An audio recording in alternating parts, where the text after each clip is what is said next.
Ahí está. Primero mostrarles un poco desde dónde hablo, porque uno también, yo soy nacida acá, en la Patagonia, digamos, después anduve por otros lados, pero ahí les muestro a dónde estamos en el sur, que bueno, me gustan esos mapas, los voy a incorporar, que dan vuelta a veces, ¿no? Por esto que decía Carlos de pensar las propuestas del sur, pero bueno, ahí les muestro dónde estamos y dónde está la universidad que yo trabajo, que son esos puntitos que en Trelew, Esquel, Puerto Madryn y Rawson son las ciudades que estamos, y acá les comparto también un poco de nuestra geografía. Este es el río que estamos cuidando y estos son nuestros paisajes. Nuestra provincia tiene muy pocos habitantes, pero es la tercera más grande en territorio, y realmente es está llena de riquezas, desde el mar, desde la tierra, desde los animales, el clima, las bellezas de los paisajes. Entonces realmente es algo a cuidar, claramente. Así que bueno, ahí les comparto, cuando salgamos de la pandemia también los invito a que nos visiten, porque son paisajes realmente maravillosos, y por suerte todavía no, el turismo no lo ha explotado así como de una manera así, bueno, precisamente como explosión. Entonces todavía se puede disfrutar de este paisaje patagónico. Un poco el proyecto que yo les quería compartir, en este tema del cuidado, lo venimos pensando hace mucho. Yo soy psicóloga y trabajo en salud mental, y precisamente pensando cuáles son las lógicas de trabajo, o cómo generar espacios de cuidado en salud mental que permitan acompañar procesos de autonomía de las personas y de sostén comunitario. Terminé un poco trabajando con el entrecruzamiento en el campo de la economía social y solidaria, que parece que tiene poco que ver, pero tiene todo que ver con pensar la salud mental, con pensar la sostenibilidad de la vida, con pensar, digamos, otros lazos y otros vínculos y otra forma de organización comunitaria, que un poco esto que decía Elena, ¿no? De poder quizás pensar en las futuras generaciones y un poco más solidario. En particular en este proyecto que se llama Trelew Ciudad de Cuidados, lo que pensábamos era a partir de poner estas lógicas en diálogo, ¿no? La salud mental comunitaria y cómo pensamos las cuestiones de salud mental en relación a las condiciones existenciales de las personas, cómo pensar otra economía que ponga en el centro a la persona y no el capital, y que pueda permitir desarrollar experiencias que sean de cooperación y de reciprocidad, y no de competencia y de acumulación salvaje. También nos sirvió mucho leer de economía feminista y de economía del cuidado, para pensar precisamente todo el aporte de pensar la economía desde la dimensión de género, de la importancia del cuidado, de la preocupación del otro, y además la cuestión de pensar el cuidado como derecho, ¿no? Esto que decía Carlos, bueno, son los derechos humanos, pero son los derechos, digamos, de la naturaleza, son los derechos, y el derecho al cuidado no solo de algunas poblaciones en particular. En uno de los conversatorios un compañero decía, bueno, siempre focalizan en los niños y en los viejos. Todos en algún momento, y todas, más o menos en algún momento de nuestras vidas, y necesitamos del cuidado. De hecho, si no, no existiríamos como especie. Entonces sacar, digamos, el tema del cuidado como si fuera una cuestión solo del ámbito privado y familiar, sino, bueno, pensar en términos de corresponsabilidad de la comunidad, y también con una pata en el Estado, ¿no? De cómo damos respuesta a estas cuestiones de cuidado. ¿Por qué además pensar todo esto, ¿no? Y por qué nos hace tanta pregunta? Bueno, yo les mostraba las fotos ahí de mi provincia. Nosotros estamos en una de las regiones más ricas del mundo y más desiguales en términos de distribución de la riqueza, ¿no? Cada vez como más acumulación en menos gente, y digamos a un ritmo que no se entiende y que realmente no es viable en términos de futuro. Por otro lado, la cuestión de la invisibilización del aporte de las mujeres a través del trabajo, esto de pensar que el trabajo de cuidado y todo el trabajo que se da en el ámbito doméstico no es trabajo, que es una cuestión de que, bueno, que lo hacemos por instinto, porque las mujeres nacemos sabiendo cómo se cuida, y tenemos el instinto maternal, y todas estas cuestiones que mucho nos ayuda a pensar la teoría feminista, y en realidad poder visibilizar que esto es trabajo no remunerado, y que de alguna manera ayuda a sostener toda la cuestión del sistema capitalista, precisamente por esta no remuneración y por dejar en el ámbito doméstico estas tareas de cuidado, con un agravante, digamos, que cuando las mujeres entran como más masivamente al mundo del trabajo y del estudio, no se hace como una redistribución de la responsabilidad en términos de tarea de cuidado en el ámbito doméstico. Entonces lo que terminamos viendo son como dobles jornadas laborales, donde después de llegar del trabajo tenés que hacer las tareas de la casa, más ayudar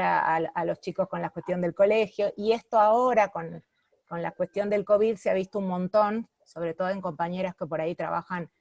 en salud, y que después terminaron teniendo que ayudar a sus hijos a sumarse al Classroom con la cuestión de la escuela, bueno, y con un nivel de saturación muy importante.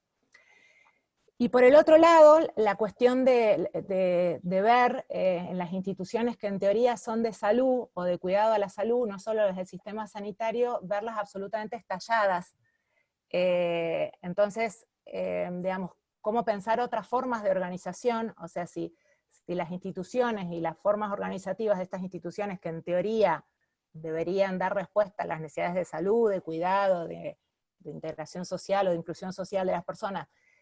son absolutamente, digamos, quemantes para las personas que trabajan ahí, ni hablar de quienes se van a atender o demás. Entonces digo, es necesario repensar las instituciones y los modos de organización de estas formas de organizar el trabajo en función del cuidado, en sentido amplio me refiero. Y algo que venimos viendo hará unos 10 años, fue una organización de una red de cooperativas de cuidado en el país que la desarrollaron mujeres,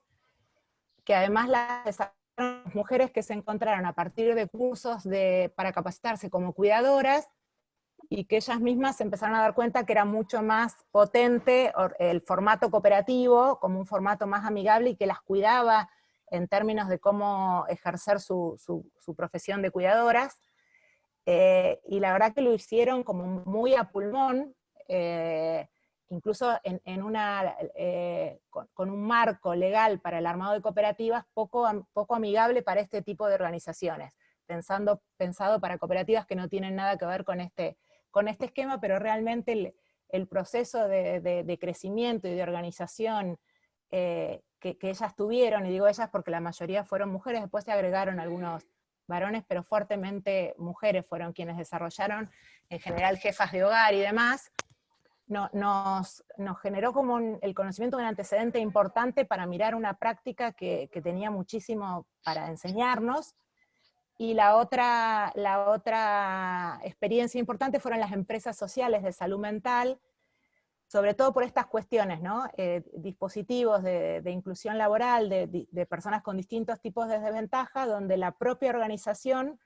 genera procesos de autonomía y de mejora en la calidad de vida de las personas, pero además en los equipos. Digo, transforma no solo a quienes van en calidad, digamos, de usuarios, de pacientes, sino que se ve una diferencia abismal en quien trabaja ahí, claro, que realmente se ve transformado por estas lógicas de organización y de laburo diferente. Entonces, a partir de pensar todas estas cosas, empezamos a pensar cómo la universidad, yo trabajé muchos años en salud, ahora me toca estar en una universidad muy chiquita, que es una universidad pública provincial, con la suerte de estar armándola. Entonces, también pensar las lógicas de la propia universidad, de no repetir quizás los modelos académicos disociados de las necesidades del territorio, de las personas. Entonces, como en todos estos desafíos andamos pensando. Y con poca plata, entonces también como muy a la casa de todos cada vez que aparece un proyecto, la posibilidad de buscar financiamiento por un lado, allá vamos y nos presentamos. Entonces, esta vez tuvimos suerte y nos presentamos desde el área de salud, creamos un programa que se llama Salud y Economía Social, que parece que no tuviera mucho que ver con salud, para nosotros es fundamental, y nos presentamos un proyecto de desarrollo de PNUD, del Programa de Naciones Unidas para el Desarrollo, para un proyecto de desarrollo local en un municipio, que lo que planteaba era esto, ¿no? Trabajar articuladamente entre el municipio provincial, el municipio, la provincia, la universidad y varias organizaciones de la comunidad. No, bueno, contarles que, digamos, lo que planteamos en este proyecto, que todavía lo estamos trabajando en la última etapa, fue, por un lado, trabajar comunitariamente con las personas que ya trabajaban en tareas de cuidado, para ver cómo desarrollaban este cuidado, qué necesidades tenían, y ver todas las lógicas de circuitos de respuesta a las necesidades de cuidado. Hicimos hincapié en personas adultas mayores, primera infancia y personas con discapacidad, y en realidad lo que vimos que algo tan importante como las tareas de cuidado estaban muy poco jerarquizadas, las personas que trabajaban en estas tareas estaban en la informalidad, en negro, en general,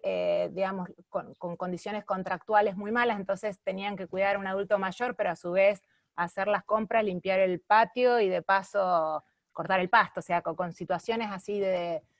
muy terribles de abuso.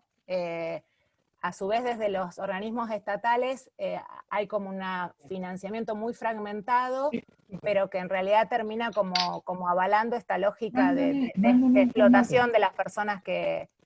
trabajan, y muy poca jerarquización de este lugar, ¿no? En general, quien hace estas tareas de cuidado son personas que están en una situación de vulneración de derechos, en general personas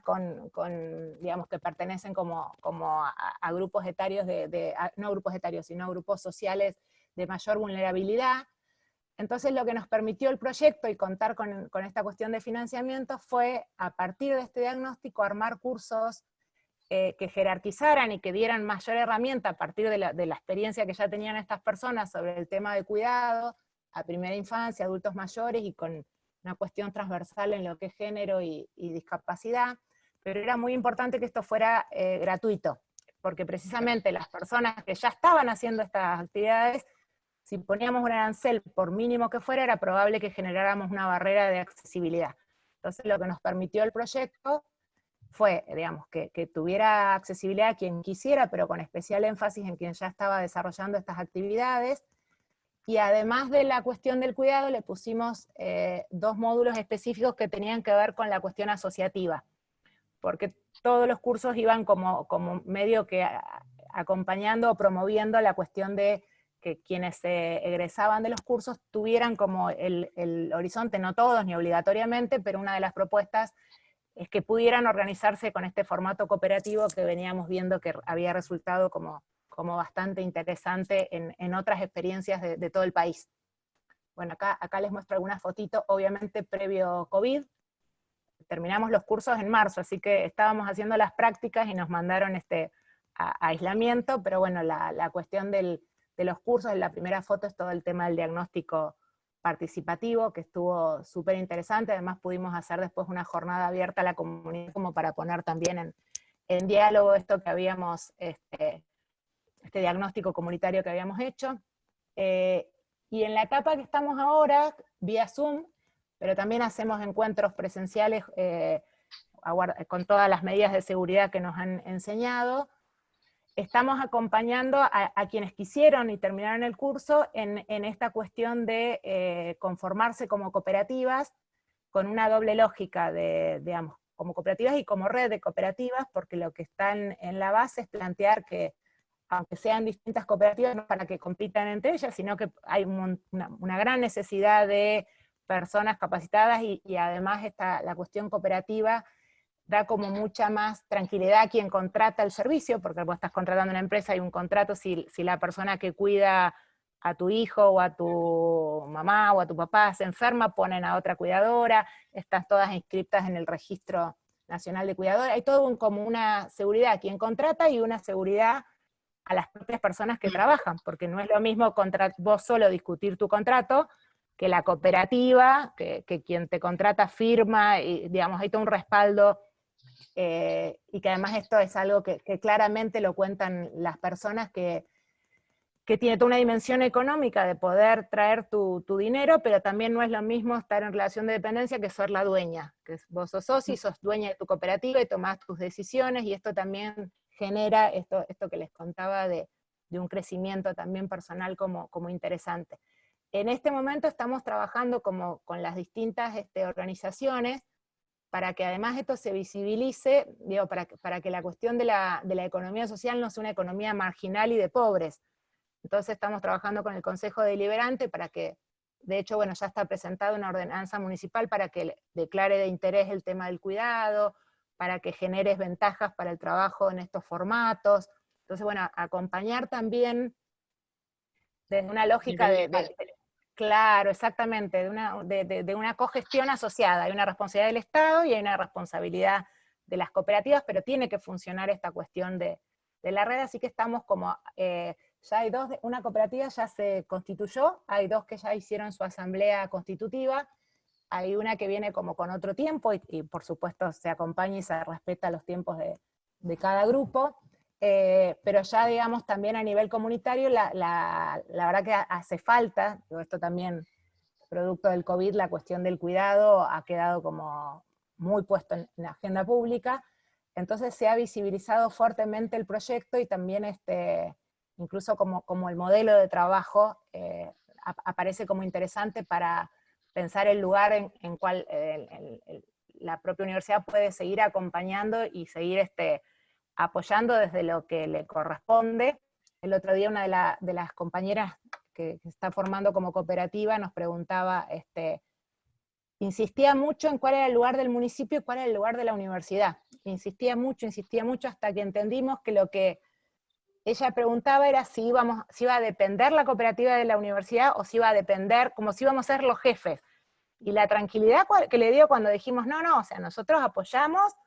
ustedes pueden decir no tenemos más ganas de que nos sigan acompañando, y está perfectamente, y el municipio tampoco, a lo sumo si usted se podrá hacer un contrato, pero ustedes son las dueñas, el alivio que esto generó, digo, por todos los abusos que a veces se dan en estas, incluso por el mal uso del modelo cooperativo que a veces, bueno, acá les muestro cómo tuvimos que aprender y amigarnos con el Zoom para trabajar. Bueno, a nivel de desarrollo local, lo que vemos es cómo aparece cómo pensar a nivel comunitario, ¿no? La cuestión del cuidado y de la distribución igualitaria del trabajo, cómo estas cuestiones también, cómo promover, pensar soluciones comunitarias, digamos, a estas cuestiones, ¿no? No pensarlas en el ámbito individual o de una familia, o de quien tiene el familiar con problemas, o que quien tiene la niña o el niño que necesita que lo cuiden porque tiene que trabajar, y ese tipo de cosas. Pensar cómo, a su vez, a través de estos formatos empieza a potenciarse el incremento de personas que tienen un trabajo formal y digamos, como en un marco mucho más amigable para quien labura. Por otro lado, por supuesto, la cobertura de cuidados, y además la sinergia y el lugar de cada uno en pos de pensar nuestras comunidades y estos proyectos que comentábamos hace un ratito, como mucho más pongan en el centro a la vida y a las personas, ¿no? Hasta ahí vamos. Ahora, el COVID también nos hizo repensar un montón de cosas. En general, estos proyectos lo trabajamos con docentes y alumnos que han participado, y alumnas, desde el área de extensión, pero también de docencia y de investigación. Ahora, cuando empezó el tema del COVID, empezamos a repensar todo lo que estábamos haciendo, ¿no? Y lo primero que empezamos a pensar, y que bueno, Elena nos está ayudando a pensarlo también, nosotros veníamos pensando la cuestión del cuidado en relación a los cuidadores, a los acompañantes terapéuticos. Ahora la universidad tiene carreras como enfermería, bueno, acompañante terapéutico, ahora estamos armando terapia ocupacional, y no aparecía la cuestión del autocuidado, no aparece, o aparece tangencialmente. Un tema dentro de una unidad, en una materia que quizás no se da, o sea, aparece como muy invisibilizado, y por el otro lado estamos viendo que nuestros compañeros que están trabajando en el sistema público de salud en el marco del COVID están absolutamente estallados. Entonces, bueno, también nos hizo repensar qué pasa, qué tipo de profesionales estamos contribuyendo a formar, en qué lugar todas estas cosas que estamos pensando para la comunidad, para las personas con las que trabajamos y demás, qué lugar ocupan esto en los diseños curriculares, y cómo pasar a que no sea solamente una cuestión de contenido curricular, sino cómo potenciar que digamos, que las personas, que las y los estudiantes puedan acompañar estas experiencias concretas de trabajo en entornos comunitarios, en lógicas participativas, en estos tipos en cooperativas, en empresas sociales, porque una cosa es lo que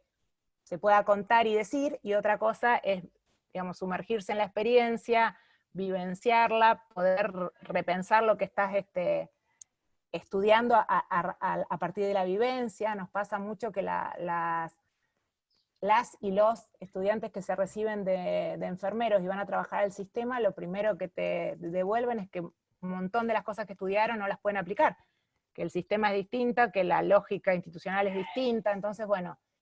cómo incorporar esto, cómo a problematizarlo desde el grado, cómo pensar salud desde los determinantes sociales, y cuáles son los lugares donde realmente se genera acciones que tienen que ver con el cuidado de la salud, y cómo va quedando por fuera salud de esto, salud como sistema, ¿no? La cuestión de los otros formatos organizacionales que puedan ser vistos como alternativas reales, no marginales, esto que decía Carlos, ¿no? De otra economía, otro proyecto comunitario. Nos parece que ahí la economía social y solidaria, no, insisto, no como marginal, sino como otro contrato social en algún punto. Y desde nuestro lugar en la academia, cómo modificar algunas lógicas de la academia, ¿no? De que tanto la producción de conocimiento, si bien está buenísimo publicar el paper, tiene que servir en términos de la comunidad en la cual estamos trabajando. Y a veces, esto que yo decía medio en broma, que como no tenemos plata, necesitamos aplicar, a veces te marca la agenda esa otra lógica, y ver cuáles son ahí las formas de resistencia. Y lo último, como fundamental, esto que dice Boaventura, ¿no? De la ecología de saberes, y que traía Carlos de las epistemologías del sur, que bueno, que desde nuestros marcos teóricos tenemos algunos saberes importantes y técnicos, y que están buenísimos, pero que si no lo ponemos en diálogo con otros saberes, y que nos permitan problematizar, cuestionar y desechar algunas cosas que no estarían sirviendo para pensar nuestras realidades. Creo que ahí hace falta como claramente repensar cuáles son los marcos de referencia con los que estamos trabajando. Todo esto último lo traigo más como una gran pregunta para charlarlo entre todos, más que certezas, pero que me parece importante dejarlas como abiertas. Ahí les comparto la página del proyecto, porque ahí subimos como fotos, como videos, algunas comentarios de las propias personas que participaron, y bueno, y como para poder seguir también intercambiando sobre esto. Esperen que dejo de... Así que yo por ahí por acá dejo. ¿No está papá? Justo apareció mi hija en esto del cuidado. Así que bueno, era un poco abrir todo esto al diálogo, porque tenemos más preguntas que certezas. Cuando habíamos alcanzado algunas certezas, nos las pusieron patas arriba, y está bueno poder pensar con otros. Entonces, un poco era compartir la experiencia, pero para abrir estas preguntas.